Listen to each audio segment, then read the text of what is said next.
যারা cycle bike অথবা অন্যান্য গাড়ি নিয়ে আসছেন তাদের উদ্দেশ্যে বলছি, দক্ষিণ বাউলের দিক থেকে যারা আসছেন তারা বিএসসি মাঠ এবং সারদা স্কুল সংলগ্ন মাঠটি ব্যবহার করুন। যারা কালীনগরের দিক থেকে আসছেন তারা বাউল স্কুলের মাঠটি ব্যবহার করুন এবং যারা বালুগাছড়ির দিক থেকে আসছেন তারা মেয়েদের ছেলেদের স্টেজ করেছে, ডান দিকে মেয়েরা প্রচুর নাচ গান খাওয়া দাওয়া তো ব্যাপার আছে। সারাদিন মাঠ অথবা মিলন সংঘের মাঠটি ব্যবহার করুন।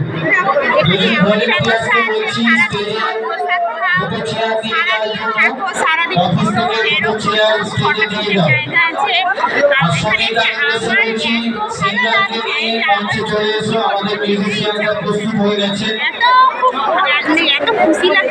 মঞ্চে চলে আসার জন্য অনুরোধ জানাচ্ছি।